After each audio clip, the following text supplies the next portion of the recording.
나는 밀리터리 덕후다. 본격 밀리터리 팟캐스트 밀떡을 시작합니다. 정치와 함께 경례 밀떡. 바로 안녕하세요, 박찬준입니다. 안녕하세요, 놀러남자 정명섭 정작입니다. 예, 월간 플래툰 홍편 인사드립니다. 장상호입니다. 안녕하십니까? 예, 안녕하세요. 밀떡 시작됐습니다. 아주 그 화기애애한 그럼요. 분위기에서 시작된 네네. 밀떡인데요. 이번 시간 오랜만에 그 유도 무기 체계에 대해서 네. 그 중에 한 그 기종에 대해서 뭐 이야기를 나눠보는 예. 시간을 갖도록 하겠습니다. 예. SM3인데 예. 그게 어떻게 나올지 삼성 누놈님. SM3는 빨간색이 아, 잘 어울리던데. 그만들 해요. 이제 그만. 예. 그만. SM3 뭐 줄여서 SM3이라고도 가끔 하시는 분들이 계시는 이 SM3. 예. 이 SM3는 미 해군이 개발한 미국 해군 에이시온이 개발한 탄도탄 요격용 이지스함에 탑재되는 탄도탄 요격용 미사일이죠. 지금 우리도 이거를 도입한 해 만에로 말이 많았는데 언론 보도가 나왔습니다. 우리나라에서 이거를 개발한다. SM3를요? 그러니까 뭐 엄밀하게 따지면은 SM3급의 미사일을 우리가 개발하겠다. 그래서 그거를 이 세종대왕급 배치 2에 통합을 하겠다라는 어떤 그런 언론 보도가 나왔습니다. 그리고 이거를 국산화하는 다른 이유가 있는 건가요? 지금 그러자면 그것 때문에 이제 그거를 설명하려고 말씀드린 겁니다. 첫 번째, 쉽게 얘기해서 이게 미국과 일본이 정말 몇십조 원에 돈을 들여서 개발한 건데 네. 이게 지금 우리나라에서 개발이 가능하냐가 첫 번째 문제고, 정말 잘 벌어서 개발이 됐다. 그러면 이걸 이지스함에 통합할 수는 있는 거냐? 라는 이 두 가지 문제인데, 1번은 돼도 2번이 문제겠네. 그러니까 일본도 지금 의문인 거죠. 근데 조금 디테일하게 얘기하면 지금 방금 말씀하신 그 전자 얘기는 그 SM3의 그 전 블럭에 해당되는 얘기신 거고, 그다음에 이제 후자로 얘기하신 건 참고로 말씀드리면 SM3 블럭 2 A에 대한 이야기이신 좀 것 다르죠, 같아요. 그거는. 물론 다른데 예. 후자의 얘기를 얘기하신 것 같아요. 일반 지금- 함대공이냐 아니면 탄도탄 아니, 그 유형이냐 뭐 이차 얘기보다도 그렇죠. 후자의 경우는, 그러니까 지금 말씀하신 게 아마 이지스함에 통합되냐의 문제를 말씀하신 것 같은데. 아니 그게 아니라 지금 SM 그 3 중에서 3의 블럭 1 이야기냐 블럭 2 이야기냐. 둘 다 아닙니다. 엄밀하게 따지면. 그러니까 둘 다 아닌 거예요. 그러니까 왜냐하면 제가 그 얘기를 드리려고 그런 게 SM3 블럭 1을 일단 말씀드리면 일단 사정거리가 뭐 맥시멈 사정거리가 900km가 넘어요. 그렇죠. 그리고 그 유효 고도가 500km. 그리고 SM3 블럭 2 A만 기준으로 따져봐도 사정거리가 무려 2,500km. 예. 그렇죠. 고도 최고 고도는 1,200km예요. 이 얘기는 무슨 얘기냐? 얘기하고 싶은 건 대기권 그렇죠. 외기권에서의 교전을 상정한 그 스탠다드 미사일이에요. 엄청 높이 올라가죠. 예, 예. 예. 그러면은 한국에서는 이거 유사한 유도 무기는 없었어요? 없어요. 없죠. 지금 현재 유일무이래요. 완전히 지금- 새로 개발하겠다. 해야 된다. 예. 지금 얘기가 왜 이렇게 나왔냐? 솔직히 지금 블록 1만 해도 과연 우리나라의 정말 실용성이 있느냐, 우리나라 입장에서 그 논란이 많이 제기됐거든요. 그래서 해군에서는 그래도 탄도탄 요격 능력이 필요하다라고 하면서 블록 1이라도 도입을 하겠다고 했는데 문제가 생겼어요. 지금 박 의원님 말씀하신 대로 훨씬 사거리와 고도가 높아진 블록 2A로 갔거든요.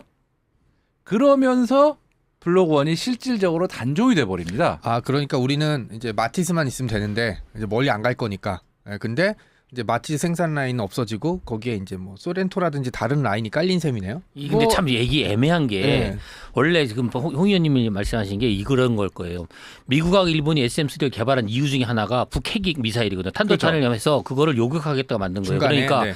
그게 고도를 1,000km까지 올라가고 사거리 뭐 1,200 나간다는 얘기를 하는 거고, 한반도에서 북한과 바로 근접하고 있는 우리 입장에서는 저 미사일을 갖고 와봐야 써먹을 데가 없는 거예요. 맞아요, 바로 그겁니다. 그거를 갖고 얘기를 하고 해야 있어야 되는데 우리는 그런 얘기 전후사 설명 없이 그냥 해군이 필요하니까 SM3 사겠다. 왜 사냐? 무엇에 쓸 거냐? 이거에 대해서는 질문이 없다는 얘기를 하고 싶으신 것 아직 같아요. 그것까진 예. 아직은 아닌데요. 하여간에 지금 이러다 보니까 해군 입장에서도 정말 우리를 향해서 날아오는 미사일을 요격을 못 한다는 겁니다.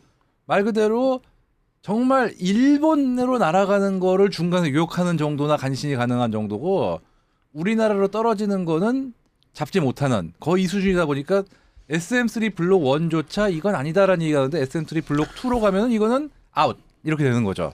그 원래 그 다층 방어에 그 SM3가 포함이 된 거, 미군 그 방공망에 포함이 된 거는 대기권 밖에서 요격하는 용도의 두 가지 중 하나의 세력으로 SM3를 개발하게 된 거고 그거에 대한 그 블록 1은 단독 개발을 했고 아까 말씀하신 그래서 제가 후자 얘기를 한 건데 후반 얘기를 하시면서 이제 일본과 같이 개발했다는 얘기는 그게 왜 블록 2인데 그렇죠. 블록 2A든 블록 1이든 말씀하신 대로 우리로서는 그닥 필요가 없다. 그렇죠. 필요가 우리의 없다. 국방의 그 어떤 우리 방공망에서는 그 좀 적절하지 않은 네. 그런 미사일이에요. 경항모를 데리고 하와이 근처 가서 작전을 펼치를 대비하는 거죠. 그러니까 그런 식의 네, 아니, 그게 뭐 필요한 거예요. 그런 식의 말도 안 되는 얘기가 지금 펼쳐지고 있는 아니 거예요. 지금 그래가지고 좀 나오는 얘기가 우리 실정에서는 어느 플랫폼에 쏘든 간에 사드 정도의 요격 고도와 거리가 우리에게 필요한 제일 최상위다라는 얘기가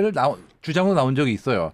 그게 맞든 아니든 간에 현재 우리나라에 가해지는 위협이 어떤지를 얘기해 주는 거죠. 쉽게 얘기해서 중국에서 쏘든 북한에서 쏘든 우리는 그게 나라는 중간에서 요격할 입장이 아니라 떨어지는 걸 잡아야 되는 거니까. 여기서 스탠다드 미사일의 잠깐 계보를 잠깐 말씀드리면 원래 스탠다드 그러니까 그 SM 블록 1, 아니 블록 1이 아니라 SM1, 아니, SM1부터 시작한 건데 그 SM1은 워낙 그 시대가 뒤떨어진 이제 미사일이기 때문에 그걸 제외하고라도 이지스 시스템과 시스템이 탄생하면서 그거를 이제 계획하면서 가장 적절한 그 대공 방어 미사일로 그 SM2가 개발된 거고요. 말 그대로 스탠다드입니다. 그렇죠. 그 SM2의 그 RIM-66이라고 하는 그 제식명을 가진 그 미사일은 계속해서 블록 단위로 발전하면서 종국에 가서는 원래는 이제 함대함 미사일이나 비함 비행기, 미사일로 네. 날라오는 걸 이제 막는 거였죠. 그런데 이제 거기서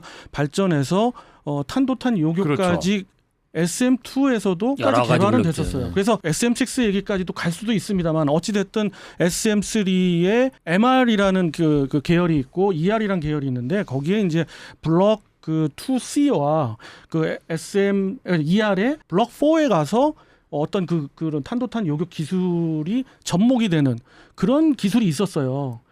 우리는 그 기술 정도라면은 그런 미사일이라면 받아들일 수도 있어요. 우리 요격 시스템에 그게 들어오면 바꿔 얘기하면 고도 150km 이상, 그 500km 가까이 급에 되는 그런 그 탄도탄 요격 미사일이라면 대기권 밖에서 북한을 예를 들거나 아니면 그 중국에서 날라오는 미사일을 커버할 수가 있어요. 우리 영공에서 그런 정도죠. 예. 그러니까 그러면 일단 왜 얘기가 나왔고 그러면은 두 번째 문제가 있어요.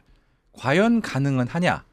개발이. 예. 이게 지금 상당히 애매한 게 일단 지금 얘기가 나오는 게 지금 현재 우리가 지금 천궁은 일단 MSAM이라는 이름으로 취재했던 천궁은 일단 실전 배치가 됐습니다. 탄도탄 요격 버전까지요. 지금 현재 개발 중인 게 흔히 LSAM이라고 하는 건데요. 쉽게 해서 천궁보다 더 상위 네. 더 높은 고도를 요격할 수 있는 물건이죠. 그거를 기반으로 그냥 뭐 한번 해상형을 만들거나 아니면 뭐 부스터를 적용해서 사거리를 더 연장한 ER 버전을 만든거나 해서 함상형으로 만들자는 얘기예요, 사실. 근데 지금 여기서 문제는 그러면 LSAM은 확실하게 성공을 했느냐 아니면 성공할 수 있냐의 문제인데 아직 미지수죠. 지금 LSAM이 현재 목표로는 개발력 언제 정도 혹시 아시는 분 계시는지? LSM이요? LSM 같은 경우는 뭐 30년대 초반쯤에서 뭐 그렇죠. 예. 하고 있죠. 이지스함이 있으면 그냥 그 탄도탄 요격 미사일은 비어에 갖고 다니는 거죠. 뭐 지금 쉽게 얘기해서 해상형. 해상형은 30년대 초반도 아니에요. 그러니까요. 30대 중반 중반 정도. 이후가 될 가능성이 있어요. 그러니까 그- 지금 우리가 이런 대화를 하는 것 자체가 그 국방 계획이라는 게 얼마나 난맥상으로 가냐는 걸 그렇죠. 얘기해 주는 아, 거예요. 지금. 근데 15년만 그러니까 하고 싶은 대로 하는 기다리면 거죠. 돼요. 그냥 경항모 만들고 싶으면 만드는 거고 뭐 배 짓고면 짓고 이지스 사다가 붙이면 되고 그러나 정작 싸워야 될 미사일은 없다. 이런 얘기를 굉장히 어렵게 지금 의견이 펼쳐지고 있는 거예요. 근데 그렇게 너무 앞서가진 마시고 이게 문제는 SM3를 한다 쳐도 이게 좀 우리 입장에선 우리에게 가해진 위협을 요격하는 물건은 아니다 보니까 그러니까요. 돈 받고 요격해줘야겠네요. 미국이나 일본으로 가는 거. 그러다 한 발에 보니까 얼마? 아, 이게 하와이 배치라니까요. 게다가 또 문제가 SM3를 고른다 그래도 그게 그러면은 2030년대 초반까지는 들어올 수 있냐? 그것도 다른 문제거든요. 그렇죠. 왜냐하면 워낙 지금 가격도 비싸고 그다음에 제한된 생산 용량 안에서 미국과 일본의 주문을 또 소화해야 하다 보니까 우리가 주문 확정해서 간다고 그러면은 이게 그 한국형보다 더 빨리 완성이 되냐? 약간 빠르겠지만 큰 의미 있는 수준은 아닐 거라는 얘기를 하는 거죠. 근데 여기서 또 문제가 있어요. 그러면은 앞서 말한 그 L셈의 해상형은 2030년대 중반까지 완성할 수 있냐? 그것도 아무도 모르는 거고 지금 한마디로 얘기해서 불확실한 게 굉장히 많은 상황이에요 지금. 근데 그 사실 연구하는 분들 입장에서는 자신감은 갖고 있어요. 그렇죠. 자신감은 있죠. 그리고 여기서 그 조금 논란이 돼가지고 저희들이 조금 오버해서 얘기를 한 건데 결국은 이렇게 얘기할 수밖에 없는 게 우리의 필요에 의한다면 아까 말씀드린 대로 150km에서 500km의 고도에 사거리 한 그 600-700km 정도 되는 그런 미사일의 함상형 버전까지 갈 수 있느냐? 갈 수 있다고 해요. 바로 그거의 미사일이 바로 그 LCM의 해상형 버전이라는 걸 그냥 많은 분들한테 공표하면 되는 걸 무슨 SM3급 이렇게 나오니까 뭐야 이러는 거지. 그리고 이게 또 참 무조건 안 된다 반대하기도 뭐 이렇게 얘기도 쉽지는 않은 게 대안이 없어서. 아니 왜냐하면은 사실 탄도미사일 요격이라는 거는 어쨌든 현실적 위협이다 보니까 물론입니다. 이게 요격체를 개발해야 된다는 거는 어쨌든 당위성이 높아요. 그러다 보니까 이거를 간단하게 이 말도 안 되는 거 무리해서 개발해야 되냐라고 딱 반대하기 쉽지도 않고 그렇다고 그렇죠. 무리해도 무조건 개발해야 되냐. 아까 홍 의원님이 쉽지가 말씀하신 않아요, 것처럼 참. 근데 정말 LCM을 개발한다 쳤다 하더라도 EC에는 어떻게 통합할 거냐고. 나는 지금 그것도 문제일 것 마지막 같아요. 문제가 그겁니다. 그렇죠. 지금. 통합을 못하죠. 네. 지금 문제가 그러니까 따로 또 레이더를 예. 만들어야 되는 거고. 지금 이지스함에 통합이 되냐가 문제. 왜냐하면은 현재 우리가 도입 추진 중인 도입 확정된 배들 중에 그 정도의 탄도미사일 탐지와 추적이 되는 레이더를 갖춘 건 이지스함밖에 없습니다. 그래서 저는 생각하기를 그런 로드맵을 비춰봤을 때 해군에서는 이런 계획하에 있을 거예요. 해군이 분명 무계획으로 간다는 얘기는 너무 우리가 어떻게 보면은 그냥 비판을 좀 강하게 하기 위한 얘기고 그거보다는 당연히 계획이 있을 거고 그런 의미에서 봤을 때 KDDX로 보아집니다. 저는 보아지는데 문제는 그 동안에 비어진 공간의 그 대안. 뭐냐는 거죠. 그러니까요. 그런 면에서 우리가 좀 고민을 많이 해야 될 것 근데 같아요. 제가 뭐 이렇게 말씀드리기 좀 그렇지만 그나마 그래도 공군은 이제 힘이 부족해 딸려서 뭐 좀 지지부진이고 육군은 워낙 그 육방부니까 뭐 강하게 치더라도 해군은 비밀이 너무 많아요. 그러니까 자기들이 경항모만 해도 거의 한 30년을 지금 다지고 다져서 이제 와서 꺼낸 거거든요.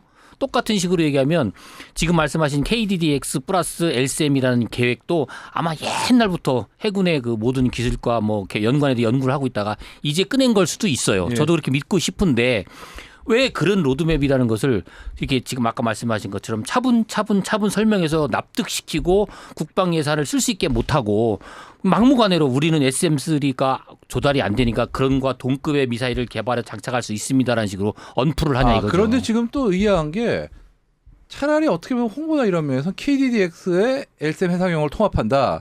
그게 훨씬 이러는 나을 게 수도 더 홍보성은 알 것 같은데 언론에 흘린 거로는 이게 해당 얘기를 발표한 기자분이 아무리 그래도 최소한 KDDX와 세종대학교 배치2를 혼동할 정도는 아니거든요. 근데 딱 명시했다는 거는 이게 또 석연치가 않아요. 근데 그 해군의 그 공식적인 어떤 그 보도 자료면 그건 아니죠. 제가 이제 그걸 네. 얘기하겠는데 그건 아니고 그것도 아니니까요. 또. 네, 그래서 이 부분은 뭐 거의 확실한 것 같아요. KDDX와 결합하기 위한 그런 그 장기적인 로드맵인 것 같고 밀리매니아 한 사람도 당연히 응원 드리고 그렇게 됐으면 좋겠고요. 근데 그 중간에 그 고고도를 그러니까 사드보다 더 위급이에요. 그 고고도를 탐지 요격할 수 있는 방어 체계. 더 나아가서는 지금들 많이 얘기 나오죠. 부스터 단계부터 그 다음에 대기권, 그 다음에 재집 전에 고층 방어, 그 다음에 하층 방어인데